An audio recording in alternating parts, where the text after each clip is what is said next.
We've reached the halfway mark of the season preview. Derm found his soul through the Tigers, Gerard went all in with the Giants, and Brownie tipped the Hawks to miss the quaddie.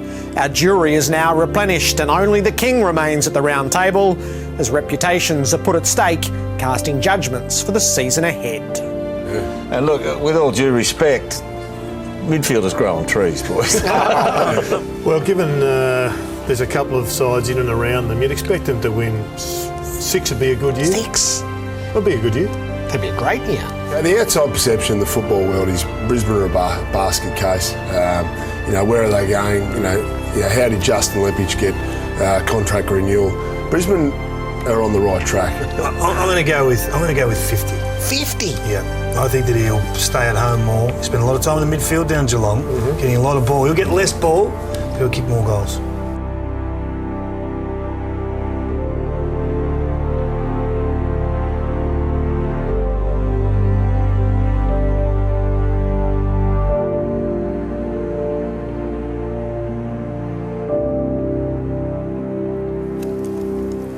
Hawthorn legend Jason Dunstall, 3-time premiership player Cameron Mooney, Bulldogs games record holder Brad Johnson joined David King and I. You got the hang of it? I think so. Walk right to the edge without providing a hanging prediction. That's the idea, I think. Go for it. Enjoy it. We'll bait you into something over the next couple of nights, I think. Okay. Just that 1-0 game. Oh, yes. Yeah. Rock me for 12 months. Just the approach to the season before we start, put your credentials up. Do you think status quo, total upheaval, logjam in the middle? How have you approached it, Jace? I went in with a very open mind and just basically had a look at the draw and came out with a lot of different conclusions than what my first thoughts were. I think it's very open this season. Yeah, same. I went with the bit of a logjam. I think we were all talking to everyone off air. Everyone's got this team here, this team there, but everyone's around about the same wins, but just in different spots. The logjam through the middle is going to be bigger than ever. I think that's what everyone is closely looking at. I think that's why the season's going to be so exciting, because come the end, you might have 8 sides around 12 or so wins that it's going to be percentage that allows 2 or 3 teams maybe to jump into the 8, and some will just miss out because of that. So that's what's going to create the excitement throughout the home and away season for everyone. Jono has got 8 teams on 12 wins, which is a lot, I think. Yeah, well, it is. It's all sugar. All sugar. We'll wait and see. We'll come back at the end of the year and we'll wait and see. I've seen some of Jono's numbers. Extravagant, I think, is the specialist category. We touched on this the other night. Last year, 9th was 12 wins and 14th was 6 wins. So that's a 6-win gap in that part of the ladder. That won't be the case this year. All right, 4 blue chip stocks for you to dissect tonight. Sydney, Geelong, Fremantle. But we start with Collingwood. Adams hooking to full forward. Oh! Yes, he's done it! Up comes Cloak, gathers on the bounce. Cloak's kick at goal is a beauty! Elliott read it brilliantly. Close to the line. This is a good kick. It's a goal. It's remarkable.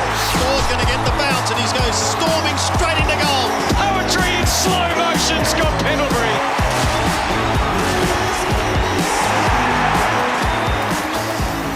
Two years out of the finals for the Magpies, it's time to arrest the slide. And the slide is very much articulated in the numbers, the basic accounting here, Kingy, the recent trend, the list strength, the draw difficulty and the ins and outs. Well, they've gone 20 wins to 16 to 14 to 11 to 10 last year. So it is a slide. And it's from a really high base. We must concede that they were in the window for winning flags at that stage. A list rating of 7th with only 1 elite player, and that's Scott Pendlebury on that list. So they're very even as a bunch. And a draw rating of 11th, which gives them an opportunity to win some games, which is contrary to some of the other teams we're talking about. Some good ins. Howe could be a wild card. Ace, we're not sure about where he actually sits, whether he's in their best 18 or not. And Treloar, we know, could go on and become a star. The outs don't read too bad. Keith and Thomas we've talked about, they're a different issue again. And Kennedy and Freeman, well, I don't think they leave a massive hole, so they're well placed. So this is not negotiable, Jace. The Magpies must head north this year. I'm a little bit in thinking they're going to be around the same as the last couple of years. I think they're headed in the right direction, but I think they're still off the pace. There's a few structural issues for me. The front 6, they've got to identify multiple 40-plus goal-scoring options. And for me now, when you bring in Moore and Galt's the other tall that looks like he's probably going to be the one to play around Cloak. I don't know how the dynamic works just yet. They need Elliott for solo to play very, very well. We think they're going to use Dane Swan forward a lot more. I just think there are enough holes or enough doubts over certain parts of the team that they're going to be mid-table, but I couldn't get them in my head. I think their ground representation in the forward half of the ground is a lot deeper now. And you mentioned a couple then, but Elliott comes back in, side, bottom. Varco's summer has been just brilliant, hasn't it? Yeah, it's been outstanding, especially the defensive side to his game and what he's brought through that NAB challenge period. So I think collectively through that area of the ground's very good.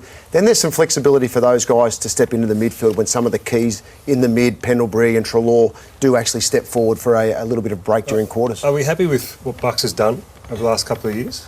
I like the way they're moving the ball this time around. No, I mean like bringing the players in, getting rid of players that they've had there for that were premiership players, reshaping his list. Yes, they've gone down, but that's natural. At some stage you have to do it, don't you? I think he's rebuilding his own culture there. And if he's got time to see it through, then I think they'll probably start to channel back up. Let's put that into context, though. I've got a graphic here for you. In 2011, they were the 10th oldest list, so they were very young for playing in a grand final, and the 10th experienced. So they were tracking towards having a 5 to 6 year period where they could actually win 2 or 3 premierships. Hasn't been the case. And right now, we find them roughly around the same mark. 12th for age and 9th for game. So not a lot has changed, even though they've tried to evolve and they've tipped a few of those, the Rat Pack and a few other players have retired, which happens at every club, so you can't worry about that. But the question will be asked, if this next couple of years is not successful, and we're talking about not just leaking into the 8, we're talking about spiking up into the top 4, it has to be top 4, then it'll be asked, well, what happened in that 5-year window where you were set to create a dynasty of your When you own? think about, OK, Collingwood have slowly dropped the last 5 years. The same sides around that period when the Bulldogs were going well, playing up against Collingwood and St Kilda, in those grand finals, in those prelim finals and things like that, then those 3 sides have dropped away as well, but not as bad as what... They were older. They were 10th and 10th. They were, but that's why what I'm saying now is Bulldogs have gone, they've regenerated their list. Collingwood have done that, and I think the slide will go now from 10, will start going back, 12, 13, and then within 2 years, I think you'll see Collingwood right back up, pushing for top 5, top 4 position. You spoke about their forward line set up, and watching Cloak again a couple of weeks ago down in Wagga, and his goal kicking is going to be a big problem with him for the rest of his career. And he's still missing really easy kicks, and I can put my hand up and say I know how he's feeling at times. But it is now time for me, when I see him get his up the ground and he's getting 12 to 15 possessions and he's maybe kicking 2 goals, to me that is such a better game from Travis Cloak, who's hitting the logos, than him getting 10 possessions and trying to kick 4, where he usually kicks 1 goal 3. He actually is a very good field kick. He's a great, and to me, like I said, more coming in. Goal, these Fasola looks like the pennies dropped for Fasola. It's coming from big numbers when you talk about his output and goals. He went 69 goals, 59 goals, 68 goals, down to 39 last year. So someone's going to have to bob up, as Jay said, and pick up that slack. On the back of not having that other player down there to help him for years, I think the last couple of years he's plonked himself in the goal square. So just kick it on my head and I'll wrestle. It's been very predictable, very obvious what's going on. Like I said, Moore could be anything. Galt looks like he might be another player for them as well. They've got to be more unpredictable. Get him up the ground. I'd like to see him up the ground more. It demoralises the side when he misses goals. It really does. You'd be prepared to sacrifice his contested marking? He's got the biggest. He's got a fantastic engine. He's got to start using it again. At his absolute peak, he was running. He's one of the best leading forwards going around. So he can take 10 or 12 marks leading up the ground and perhaps being that conduit between the back 6 and coming through the middle of the ground.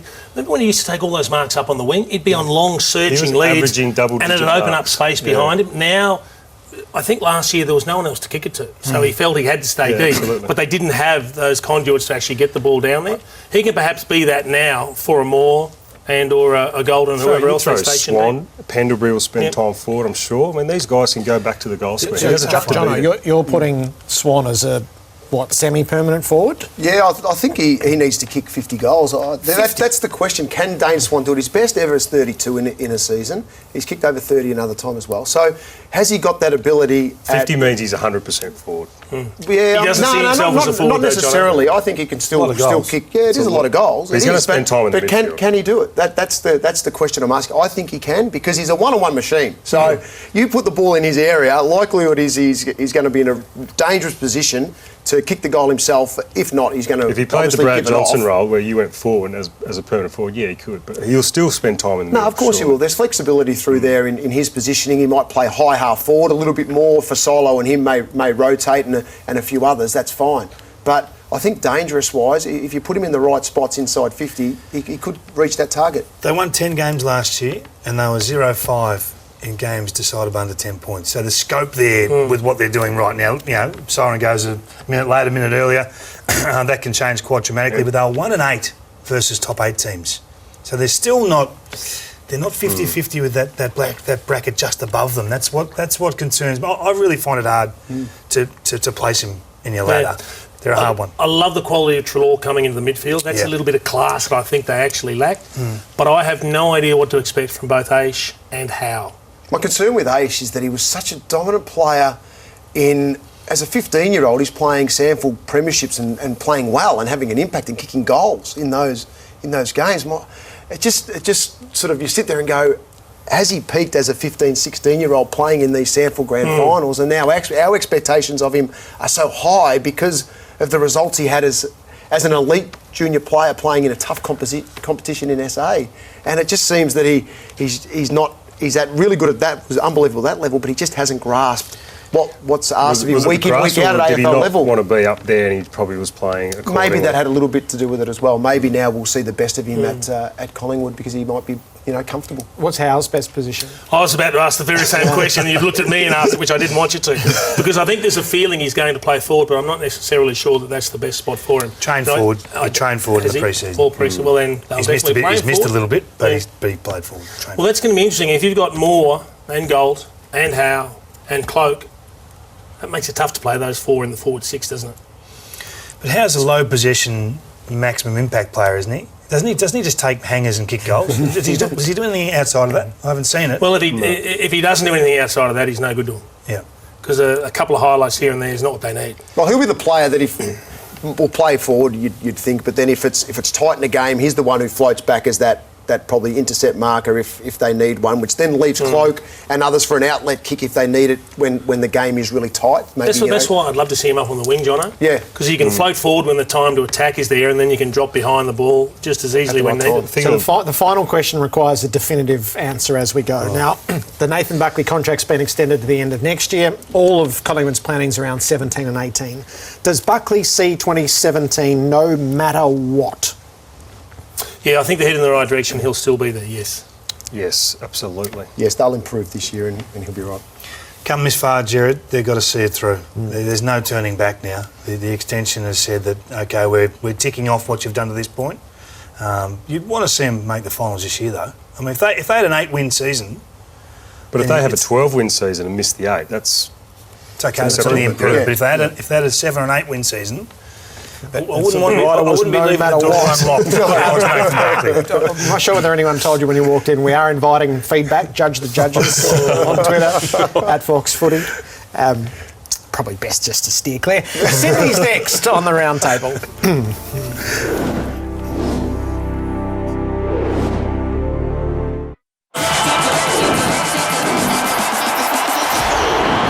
McGlynn runs into an open goal, nails it for Sydney. Franklin lining up at his 7. Good kick. Heaney, the 18-year-old, could be the hero.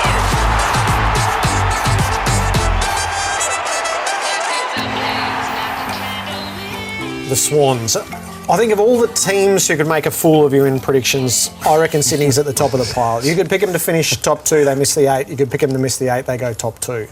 I think this is a difficulty. Give us the basic maths on them. They win a lot of home and away games. That's what we do know. They've gone 12, 16, 15, 17, 16. They're big numbers. Their list is still rated 4th, and that's probably a lot higher than a lot of us would have thought, but look at their midfield, and we'll get to that in a minute. It is strong and full of talent. Their draw is 9th, so there's the opportunity you talk about, and I don't think they'll be sliding too far just because they win games they should win. They very rarely drop a game that you pencil them in for.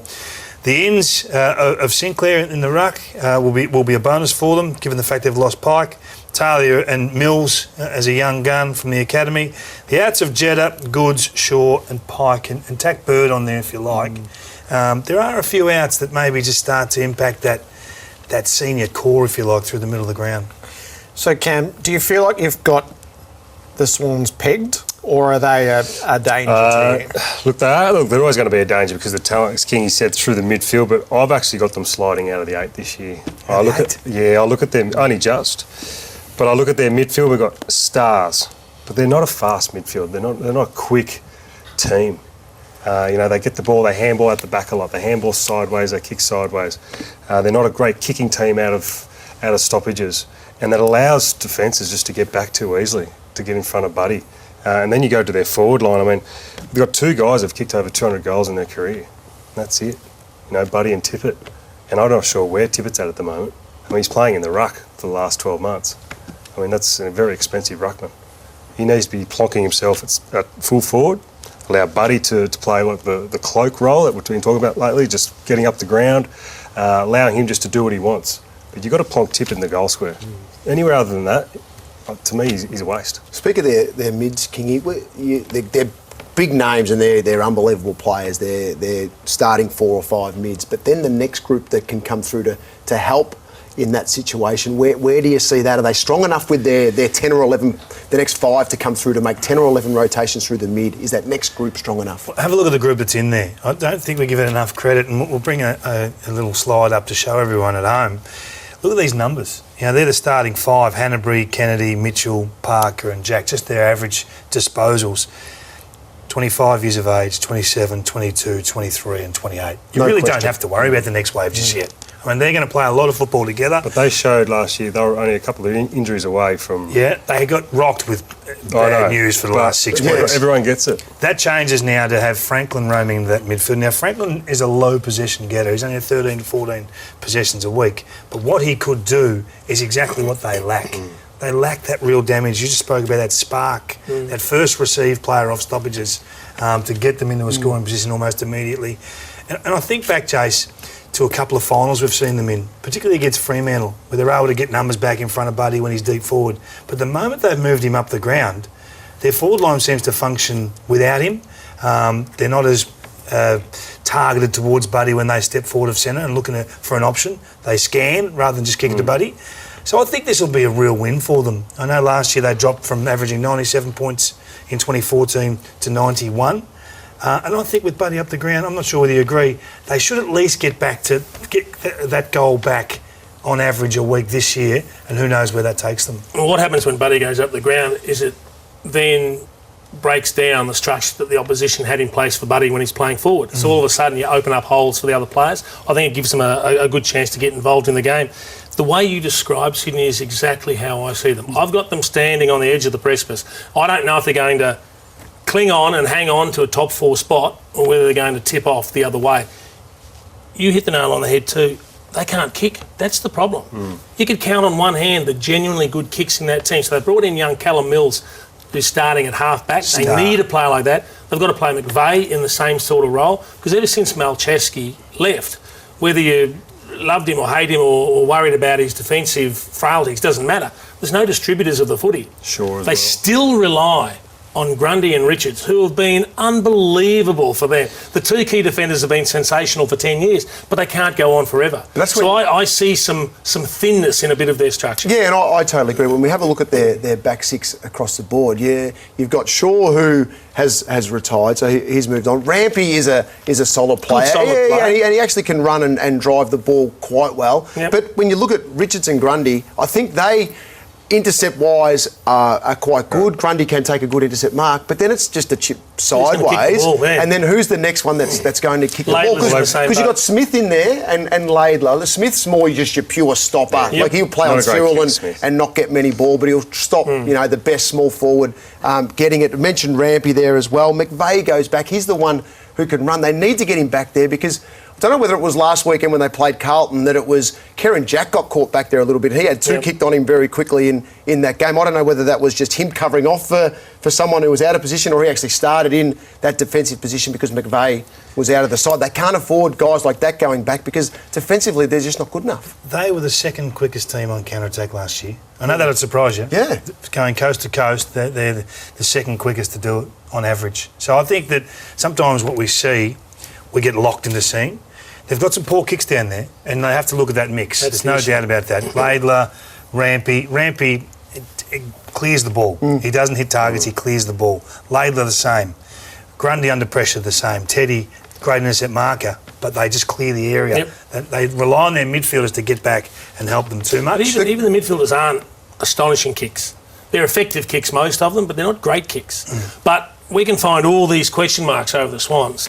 You still have to fall back to the position that they're perhaps the most professional team we've seen in the last 10 years, and the number of wins they have every year shows you how professional I get worried defensively because watching the sides that I think they'll be around this year in that bracket that we're talking about, that log jam. 12 wins, are they, Joe? Yeah, possibly. But the sides that they're going up against are moving the ball so quickly from D50 to forward 50. And the transition... Doing that, yeah, they are, but the opposition are doing it just as good, if not better, now. So I think that's where they maybe opened up a little bit defensively throughout the year. Is Sam Reid keen? He has to play back? Or are you throwing forward? I'd like him to centre half back, personally. I think if you're going to move Buddy up the ground, you're obligated to play him in the forward 50 or certainly centre half forward, hitting the logos as you talk about. I'm not necessarily worried about him. I don't think he swung enough games to be a concern. He has to stand on it. He got a nice 5-year deal. As a young guy, had lots of potential. He has to deliver. But between Sam Reid and Gary Rowan, we just haven't got the footy out of them that we've wanted to over the last few years, have we? They've got two young guns, Heaney and Mills. It is possible they've got the two best young kids in the comp. Yeah, absolutely. In tandem. And I think that'll give them some luxuries in terms of using some of these ageing midfielders. You talk about McVeigh going to half-back. That's all they need. They need some composure down there. Can they rest a Hanbury at half-back or put him behind the ball to help him through traffic on the way? I know he's not an elite kick, but he's an elite decision-maker. And that sometimes can overcome that and trust Heaney and Mills. But Mills is a very young body. They generally play them on the periphery for a little while up Sydney. They don't just throw them straight into the cauldron. But if John Longmire does that, that's why I don't have them going too far from where they are right now. What do you need out of Tippett this year? I need him to kick 50 goals. 50? 50's become the benchmark. You started that with Stephen. I look at key forwards. If key forwards can kick 50, I think that's more than a pass mark. I don't know that he plays his best footy just as a key forward, though. I think he needs that release into the ruck. That's okay. And I can almost see him and Callum Sinclair almost a 50-50. Does he ever kick 50? No, he would never have kicked 50. Okay, let's go 40 then. 10 Swan. Kick 50, 10, I'll kick 80. But he says they need... good about it. I mean, his last season at Adelaide, I mean, he took over 40 contested marks, kicked over 40 goals. He was a star in the making. He was. And he hasn't done much since, but last year they've had to play him in the ruck because they didn't have him in there and he was probably out of form. But he seriously needs to stand up for this because they don't have too many goal kickers. I mean, talk about Heaney, he's just a kid. I think what we have seen through the pre-season, though, is Parker will spend some time deep forward, Kennedy will go deep forward and trust these midfielders to become goal-square options. They can mark the ball overhead. Yeah, absolutely. The final question, I just want you to take a little bit of time over this. It's phrased as, can Buddy win another Coleman, his fourth? But really what the question is can he return to one of the best three players in the competition, marked by a Coleman? Or have we seen the best of Buddy? I think he can. I definitely think he can. From what I've seen in the pre-season, he looks supremely fit and he looks refreshed, he looks happy. And I think if he's happy and he's ready to enjoy his footy, there's no telling what he might be capable of, because when he's fit and running and there's no surplus fat on him at all, I reckon he's primed for a big year. And again, if he's got that help where it's not all on him, and again, he doesn't go and anchor himself to the goal square, he gets that running game going, that's when he's at his best, not just when he's sitting in the goal square. Seems to get more shots at goal than everyone else. Yeah. No, I don't think he'll get back into that top bracket. I think Sydney are... He's finished, is he, John? No, he's not finished, but Sydney are searching for too much from Buddy, it seems. And I'm completely on the outside, but watching him play, he's even searching too much in game for himself. He's trying to go up to the midfield and do something that's not completely natural when I watch him do that. and it's taken away from what he can. Why was he so dominant at Hawthorn? Because he played that role and played it extremely well. It's like he's just moving too much around. He's not settled in game to allow to become that player that we've seen in the past. There's our headline, Jared. Yeah, but he's cooked. He had his poorest goal return for 10 years and his lowest disposal year for 8. And he dealt with a lot of issues last year. I'd be staggered if he didn't come back to the player that we know of 18 months before. I think that he's looking as fit as I've ever seen him. He's the other night in NAB 3 against Carlton, he looked happy. He looked like he was loving footy again. They play, and they were even in the kick-ins. Yep. They really just dragged him, and at times Tippett back inside 50, just to say to the Carlton defence, if you want to sit up, that's fine. But if we get through, and they did, and they got easy goals out of that. He'll be back, Jerry. He'll be in the top 3 or 4. All right. Well, Sydney's the mixed bag that is expected. Next, the Sprout team, the Cats.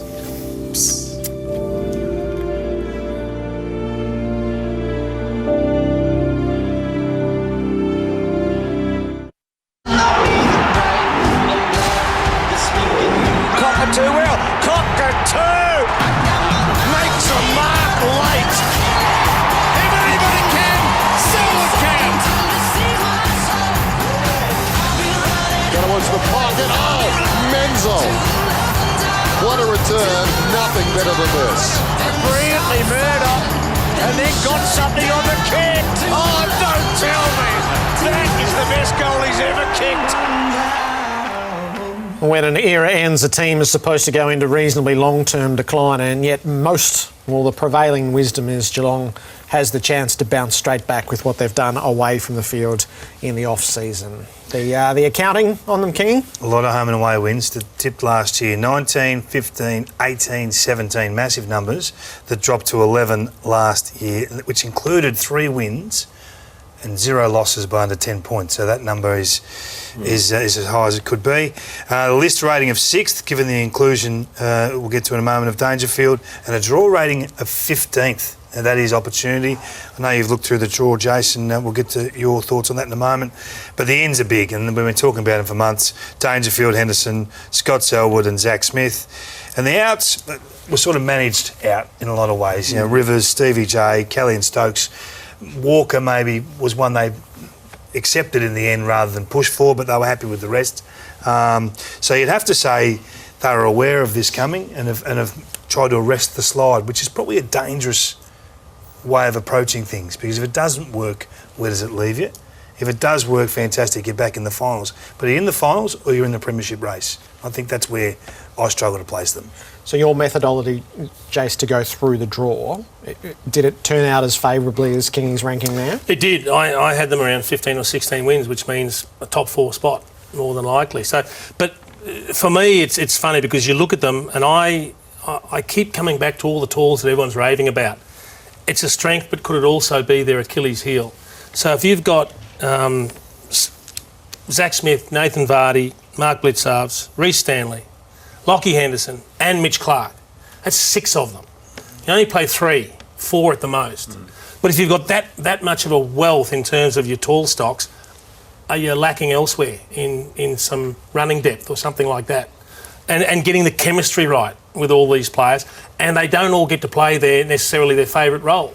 So I just reckon it's a real interesting year from that perspective. I think they have got a great draw. I think they've got a good team on paper, but they've got to marry it all in together. It's just one more element with the premiership standard, which is the quadrants that have provided the best guide over 15 years or so. Is the plus 100 scoring and a defence to match is where Geelong sat at the end of last year with the slip and the ground that they're trying to make up. Well, they finished with an attack that kicked 2 goals short of the premiership standard. They ended up on 88 points. And this is a team that's been high scoring for years. We've seen them just blow teams away with their ball movement and conceded 87 points.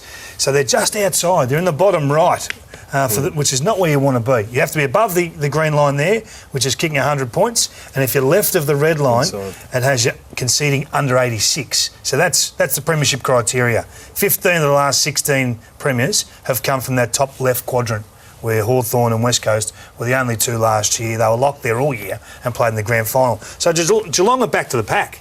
They've actually got a lot of work to do. It's not everyone's trying to get to that 100-point mark first and get their attack right. But to do that, they've got to correct this clearance problem they've got. Minus 113 clearances versus their opponents last year, which was 18th in the competition. They've gone and obtained Dangerfield.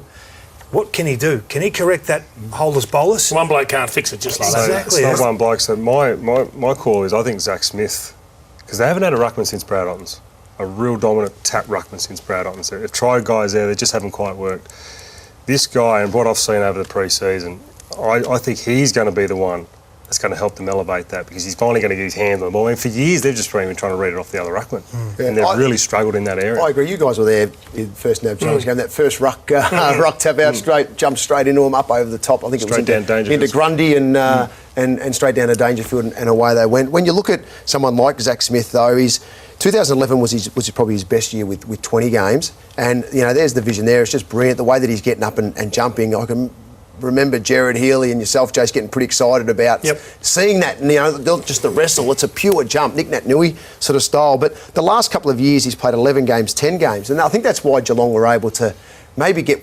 Possibly could be the trade of the year, because they gave up 2 third-round picks for him, 49 and 53, and Gold Coast used 53 on Curry. So I think that's a real positive. But to just go back to your point for 1 second in terms of their stoppage numbers. I remember last year, one of the Friday night games we showed and had Selwood clearly in front, and then I think it was Caddy and Blixarves that were chasing in terms of stoppage numbers, clearance numbers, and contested possession numbers. All of a sudden, when you add Dangerfield in and Zach Smith in the NAB Challenge, Danger's up to 13 contested possessions per game and 6 clearances, and Smith's having 8 contested possessions, nearly 9, and 6 clearances himself. So hopefully those two can add to Caddy and Blixarves and a few others to help Joel Selwood out, to enable him to not get bashed around as much in games, and then close that gap of those numbers you mentioned. It's the domino effect that if Dangerfield takes the tag, all the heat from the opposition, what does it do to Duncan, Caddy, who's had a fantastic pre-season, and they're still very young. And he's expecting now. He said, I need to go up to that next level, and I think he's going to do that this year. Scotty Selwood's another one. If he gets that injury right, that's just another hard body through the middle of the field that's going to take the load off. Didn't it, Moons? Yeah. We can now say that group that we talked about for 4 or 5 years that we're going to come and replace Bartel and replace Enright, replace Stevie J, they haven't arrived, have they? No, they've had to go outside of that to free agency. I think there's some good youth there, though. I think College Asney is going to continue to improve. I think it's fresh. Lang and Gregson are good. McCarthy's one they've been dying to get in there because he's had some injury problems. I think we know Cockatoo's going to be a reasonably solid player. 20 games to Gregson and Lang. McCarthy's under that, so there's still a lot in their development. Natural improvement still to come in, I think. You talk about their team on paper, there it is there. I mean, that's just a mock-up. You can throw a couple extra. It's an amazing team. If they can get that team as it reads there on the park 15 rounds of the year, they'll be winning all those games you spoke about. So I still say that the biggest what if for me is their forward line. I mean, they've relied on Hawkins for a long time. You talk about Vardy. Well, Vardy's a what if because his body, unfortunately, has let him down. Menzel, there's another what if. His body has let him down. Stanley, we don't know what Stanley can be yet. He's shown us glimpses, and I think his pre-season's been good. He's a big, strong man. He can play in the ruck. He can play forward. But we haven't seen a consistent Reece Stanley. Mitch Clark's he's injured again, so when are we going to see him? Are you a Kirsten fan? Yeah, I think he's a really good lead-up player, but again, he's the guy that needs to step up to that next level, and he hasn't been good enough to do it on a consistent basis. So to me, it is still their forward line, and can they kick a winning score week in and week out? So does Dangerfield go forward? Selwood, I know, in previous years has kicked 30, 40 goals in a season, so he might have to play a little bit forward, and that might just save his body in years to come. Henderson's a defender at Geelong. He'll be super glued in the back line. They will play him as a defender. Well, where are you going to play him though? If you've got Lonergan and Harry Taylor, who to me are a bit like Richardson and Grundy have been at Sydney, they've just been fantastic stalwarts there, and you've got College Asney that's playing well. Yeah. I think they just lost Thurlow. College Asney can play a little bit tall and small. I think they would like to see Taylor, in my opinion, play the Matty Scarlett role at the end of his career, to come off and help. So Henderson and Lonergan really do your lockdown roles and have Taylor floating around because he's such a great asset. He's got a lot of footy left in him. I mean, he was a late draft pick anyway. I think he was 21 when he was drafted. He's probably played 7 or 8 seasons now. So I don't think you'd expect any drop off there. Is it more to look at Mackie and to look at Lonergan, who are now over 30, and looking for that next logical replacement? Because I'm not sure where he plays either, Henderson. He has appeared slow in a couple of the pre-season games. His last one was very good on the weekend. It was a lot better. Mackie has battled over the summer. So I don't know whether that's Mackie's summer. Yeah, it that's is. pre-season for Yeah, I'm not worried about Mackie. That's fine. He doesn't get out of first gear until round one. I think Henderson's got a lot of talent. I just didn't know that he was an obvious automatic inclusion in that lineup. When you have a look at what the best lineup might look like on paper, they've got options now. That's the thing for me. They're really missing, I hate to go back onto it, that really lead up forward. And at times, Tommy Hawkins frustrates me because he wants to go back deep, a bit like the cloak roll. He wants to wrestle. He wants to show everyone how big and strong he is because we know how big and strong he is. But I'd love to see him get some easy ball. Yep. You know, he's getting his 10 possessions. He should be getting his 13 to 15 possessions a game and getting some up on the logos and then hopefully trusting some of these other players. Makes them unpredictable. Are you the least bullish at the table about the Cats? I'm just trying to play them down. Because you blokes are just blowing the roof up. Dangerfield's not even that good, is he? So where do you have them? Just to go back on your point, though, why they went and got these guys. I mean, they had a big hole in their list of 25-year-old players, 25 years of age. They just didn't have any. It was either young or they were old. So they went and got this middle-aged group. And I think they believe that over the years they've drafted well enough to then probably miss the draft over the next year or two because they've given those picks away. But it's only a void because the next wave missed. And it would be great if it works. If it doesn't, it could be. We talked about those names for a long time. Billy Smets and those sort. Stringer, all these guys that we've seen just exist on the list, get bit part roles here and there, and they expected to come through and they haven't. And it's no slight on them. It just means now this has to work. Yeah. This trade free agency period of last year has to work. Otherwise, 17 to 11 could become 8 or 7 wins if it fails. And I'm not sure. I'm actually not sure which way it goes. So the final question assumes the best possible scenario for both players. Is who polls more Brownlow votes, Joel Selwood or Paddy Dangerfield? Paddy Dangerfield, probably because it's been an interrupted pre-season for Joel Selwood, and that often tells. I'll still go Joel. He just finds votes. Yeah, no, Paddy for me. He'll have an impact first year at the Cats. Watch him explode. Paddy will go close to winning it. I mean, that's just the sort of player he is. Yeah, he can be best on ground with 15 disposals, but generally has 25. So, if his game on the weekend is anything to go by, I mean, 20 plus possessions and 3 goals. 3 goals and a half. Wasn't a bad game. Solid. So that's the tale of the Cats. Freo is next. Oh, there's so much to talk about with the Dockers.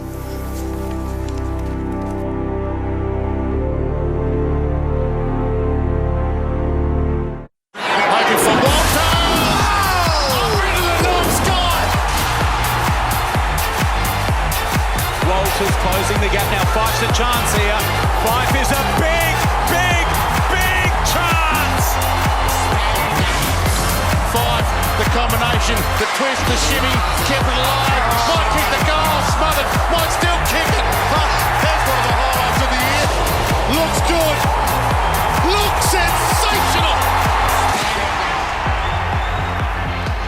Well, this is a quartet that creates so much discussion, and right at the forefront of that, I think, is Fremantle. Can they now make it happen? The balance sheet, Kenny. They went from 9 to 14 pretty quickly under Ross. 16, 16 and 17 home and away wins. They're big numbers. They really are. They don't lose at home too often. I know in that 17 wins last year, there were 4-0 games decided under 10 points, so that was a big tick for them. And maybe that is a false figure, 17, but it is what it is. Their list is rated 3rd in the competition on the back of some stars, and some of those are ageing. The draw is rated 5th, so it's around the mark. I mean, to win 17 games and then end up with a 5th rated draw, I think is a good result for you. The big in of Harley Bennell, what will that do? How will it change their midfield or forward?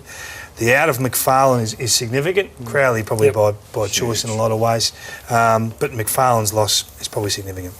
So the primary question always with Fremantle starts with the coach, and so you keep going here, Kingy. Yeah. Has Ross changed? He has changed. Yeah. I think they've had a little facelift, and some of the intelligence taken from the Hawthorn model, which is everywhere across the competition now. But David Hale and Brent Guerra have been over there and have had a fair impact on training. You'll see more flexibility. You'll see players playing multiple positions. Ballantyne, Walters get more opportunity on ball, in at centre bounces. You'll see Fife and Mundy and these guys playing deep forward at time or high forward, just different roles, spinning the magnets, not relying on one person all the time, which I think Ross has been a fan of. There's going to be more space creations, what he's terming it, making the ground wider, playing faster on counter-attack and seeing if you can threaten the scoreboard more often than what he's done throughout his coaching days. I mean, his last 9 years, when you look at the premiership criteria, the hot plot, and see where they sit, throughout Ross's time, only once has he touched that 100-point line in 2009 with St Kilda, and they were probably over the 100 for the bulk of the year where finals pulled them down. Defensively, always been left of the line. So he knows that his desires and his disciplines give them what they want defensively, but he has to let go of the shackles a little bit this year. Otherwise, he'll end up in that bottom left all the time without any silverware. So, Nat Fife, obviously the best player in the competition, greatest midfielder going around at the moment. Can their midfield survive with him playing more forward if they need up more goal kicking? I think he'd be a fantastic forward, but I think he's too valuable, impacting the game the way that he does in the midfield to actually do that. So it would be a 60-40 midfield, 60... I think it's probably 70-30. I mean, if he was to play large chunks forward, he could decide games off his own boot, but he's also going to face games where you don't get enough of the ball or enough opportunity to impact the game. He can impact every week when he's playing. Does finally landing a big fish, because they've tried for a long time to land somebody, Harley Bennell. Harley Bennell is a superstar in the making. He's a guy who can get you 30-plus possessions week in and week out. If he ticks every box. Or he can go and kick. He's kicked bags of 6 in his career. Well, he left Gold Coast for a reason, didn't he? Let's be brutally honest. Yeah. He hasn't been a clean skin. If he can get his head right, he can be a superb He's already recruit. a superb player, though, isn't he? He's already, talent-wise, it's already a huge but we don't see that talent 22 weeks of the year, do we? Really? Haven't we? I think we have. He'd still be Gold Coast if we did. But I don't think he's there because of talent. I think he's shown his talent. I mean, he's one of the very few players. If he was playing every week, he would still be the Gold Coast. He's a goal-kicking midfielder. He's been disciplined a couple of times. I'm not having a go at the kid. I think he's a star. It does sound like you. But no. Okay, well then you're misinterpreting. No, we're not getting full seasons out of him because if of he those ticks reasons. every box off field and training-wise and discipline-wise, he then becomes that great recruit they've been looking for. All I'm saying is, to date, he hasn't always done that. I disagree, but we're happy. This is what we're doing. We all see the game differently. Where have you been? Since 2012, there's been 9 players that have have averaged 20-plus disposals a game and kicked more than a goal a game. And there's the names there: Ablett, Robbie Gray, Brent Harvey, Patrick Dangerfield, Stevie J. Handy names. Yep. I think you should reconsider your previous statement. No, but what he's saying... I stand by it. I'm saying he can do that if he does everything else right. He's done that for 80 games. Yeah, that's fine. But if Bennell misses a month of football, for example, due to and you'd hope it doesn't happen due to a disciplinary reason, and you hope it's on the other side of it. But if it does work out, he hasn't shown that. No, he hasn't shown it. At the Gold Coast, there was the issue, and that's what you're saying. If he misses a month with Fremantle, what effect will that have on the Dockers? It mightn't happen, but if it did happen... Well, it's a hypothetical. It is, they're hypotheticals, I'm not prepared to entertain at the moment because I think that he's aware of his challenges, and by all reports, he's embraced everything that Ross and the leadership group have thrown at him. Speaking to him on the weekend, he said he's as happy as he's ever been in his life. I'm with you. We want to see the best of his football. 100%. So again, as I asked the question, does Fife go forward now more with Bennell through the midfield? And I think that'll happen anyway. I think that Ross is prepared to trust his players a lot more than what he has in the past. Not just listen to them, but trust them. Actually say, okay, I don't care what magnets wear. Let's just stick to our structures. They're the best clearance team in the competition off the back of Aaron Sandland's. His dominance. Does it really matter if he's tapping it to Fife or Mundy or Barlow or Walters? Ballantyne's probably a little bit slow. I mean, we've all seen Fife close up. Yep. I mean, I'm 6'4" and I look up at him. I mean, he's a monster. I mean, this guy's centre-half forward. If he played true centre-half forward for a year, 60, 70 goals. Just like that. I look up at his hands. Handing out goals. Oh, easy. He would be confident. Is there a holdout at the table on the Dockers? Are you holding out? No, I was just getting ready to explode, to be honest with you. Ross has signed for 5 years. I think the next 2 years are the shift down for Fremantle before he rises again in the last 3 years of his contract. I think they rely on their stoppage work and their scoring from that area. Their scoring from turnovers is not where it needs to be, I think, in the way that the game is played currently. And I think their back line will be put under some sort of pressure again. I think they'll try and throw Mundy defensively a little bit similar to what Hawthorn does with Hodge to try and, protect a little bit more and then use it well coming out. But look, with McFarlane gone, as you mentioned, Johnson's injury prone. You're just not sure what's going to happen there with his calves and stuff throughout a youth. Just a few question marks there, Dawson. And their use, apart from probably is Sutcliffe. No, Sheridan, I should say, number 11, Sheridan. And apart from Sheridan coming out with some really decent run out of that back line, I think if they throw Hill and a few others back there, they're then robbing midfield run and run through the logos, which is really important at Subiaco.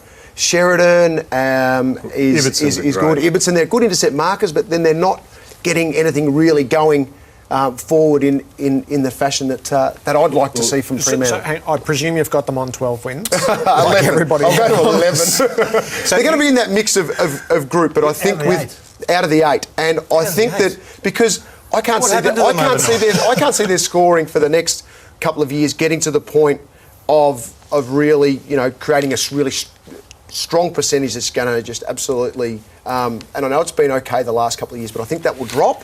And like I said, in 2 years' time, it won't be a significant drop where they go to the bottom of the ladder. It'll be a drop where they will push to play finals, and then I think they'll miss the next couple of years before 18, 19 and 20.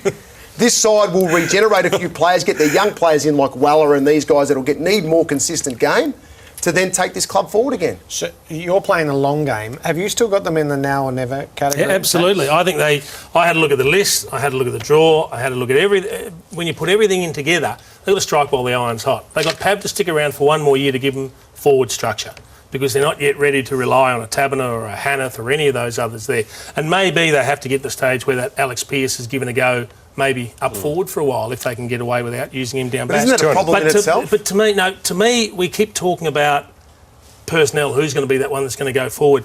To me, it's the style of play.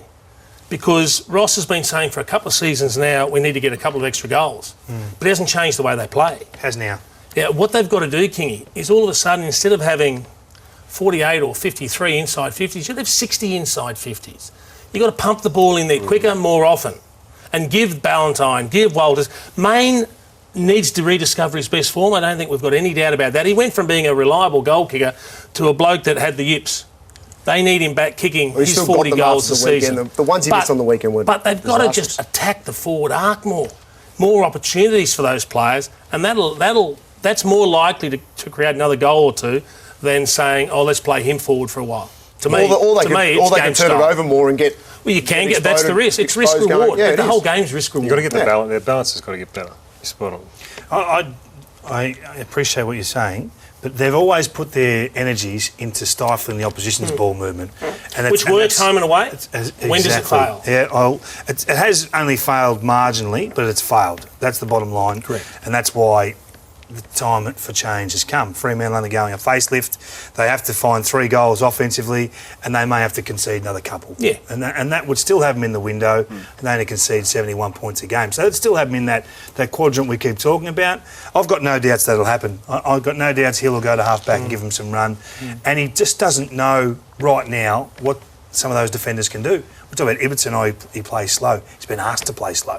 Can he play faster? Can they get more aggressive? I think they will. I've actually got them winning 16 or 17 games. So have I. I've got them on the same number again. I've got them winning the flag. Lock down the best forwards? Can Dawson lock down the best forward? I don't think or is it their system? The team defends. The pressure on where the football's at, pressure on the source, and give them a chance. I think they're good enough to fight the fight. More important than any of the questions we're asking is, can Brad Johnson throw any bigger headlines out there than what he's already done? But he finished 3-0 no final. I'm more nervous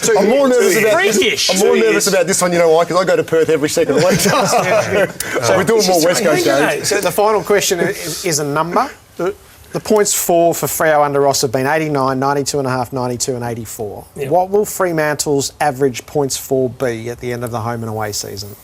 95. That's a big jump. Yeah, I still think like 87. I think they really struggle to score kick goals. 89. If it's 95, they win the flag. I'm going to back them to get there. I'm going to say they'll get to 100. Yeah, They'll they be in have the to get to quadrant. 100, don't they?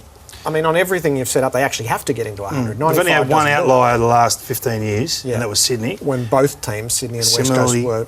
Similarly coached Yeah. to the way that Sydney, the outlier was. Is that why Freo will push for the Super Goal to come in so they can get 9 points for He's been harder tonight, hasn't he? Right. We'll see what he's got lined up tomorrow night. So just mark your cards losses on here. the phone. Tomorrow night, North Melbourne, Essendon, briefly, Port Adelaide, Melbourne and Gold Coast. So scribble those down, bring your best to the round table Mightn't tomorrow be night. as glowing the terms of some of the teams we've spoken about. We have a tonight. lot to work with tonight, but everybody still finds their level, and we ring- expect you to find it for I'm them. going to ring Harley Burnell when they get off here to make sure he's all right. Tomorrow night on Fox Footy. Join us then.